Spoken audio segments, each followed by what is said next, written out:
ကိုရိုနီယောက်ရဲ့ဘဝရှည်ရေးအတွက်ဝိုင်းစိန်ရဲ့မိဘတွေစီမှာလူကြီးဆောင်ရနဲ့နားပေါက်တောင်းရမ်းပေးမယ်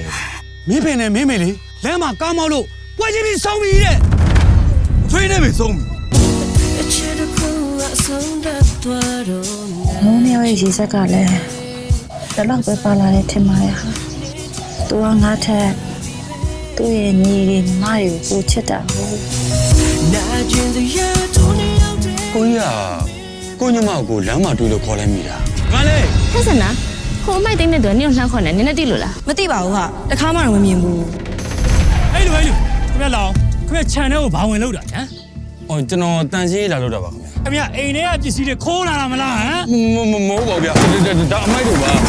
ဘိုးကညီလေးကဖုန်းလိုချင်နေဆိုတော့ကိုကြီးကဝယ်ပေးချင်နေတာပေါ်သားကီးပါဖုန်းကျောက်ကဘာလို့မလဲဘာလို့မလဲဟမ်မင်းကဖုန်းလိုချင်နေဆိုလို့ငါတီဖုန်းမရမကစူးစမ်းပြီးတော့ငါဝယ်ခဲ့ရတာသူများအိမ်မှာမိုက်သွားကြုံပြီးတော့စူးစမ်းခဲ့တယ်ခင်ဗျာကျုပ်တို့မောင်တော်လေးကိုတတ်တိတ်ကချနေရဖေးကွာငါတို့မိသားစုတိတ်ကချတဲ့ကောင်ဖေးကွာဖေးစမ်းပါစီမံမှာအမိုက်သိမ့်နေတဲ့ဖိုးထောင်ဆိုတဲ့ကောင်အကိုတော်ကရှက်နေကြတာပေါ့ဟုတ်လားဟုတ်တယ်လေ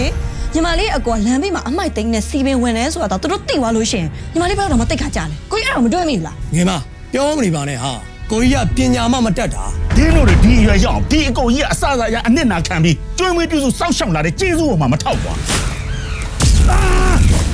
တန်ဖိုးကွာတန်စိတ်တယ်ပြီးမိခိုင်မဝင်နေဟုတ်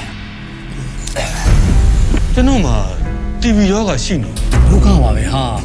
ညီမလေးလည်း TV ရောဂါဖြစ်နေတယ်လေထမင်းတူတူမစားကြပါဘူးထမင်းလက်ဆောင်အတူမစားချင်ကြဘူးဟုတ်လားမင်းကပြောလိုက်ပါလား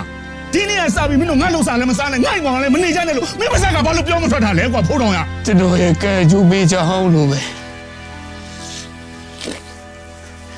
ကျွန်တော်တတ်မှတ်ပါလေကိုကြီးပြန်လာပြီကိုကြီးပြန်လာပြီညီလေးညီမလေးနဲ့ဗိုက်စာနေမယ်ဆိုတာသိလို့ကိုကြီးခောက်စကြောတခါတည်းဝင်လာခဲ့တယ်စောင်းတင်ရတယ်မှာဝင်းခွင့်ရတဲ့ခောက်စကြောကဘာမှအကောင်းဆုံးပဲကိုကြီးမောပြလိုက်တာကဲစားကောင်းနေဆိုရင်စားဝမ်းအောင်သာစားကွာနော်ကျွန်တော်တို့မောင်နှမရဲ့ခုလိုစင်းစင်းရဲနဲ့လူတန်းစိမနေနိုင်တာလေအဖေနဲ့မညံ့လို့မိဘစကားပြောရတယ်အဖေနဲ့မရအတော့မကြလို့ကောင်းကွာကောင်းဟာမင်းတို့ဒီငါ့ပေါ်မှာတဲ့တဲ့လို့စိုးစမ်းမှာစုံသွားတဲ့အဖေနဲ့မေတို့တော့မင်းတို့တွေမစော်ကားနဲ့ငါဖေတော့မခွင့်မလို့ဘူး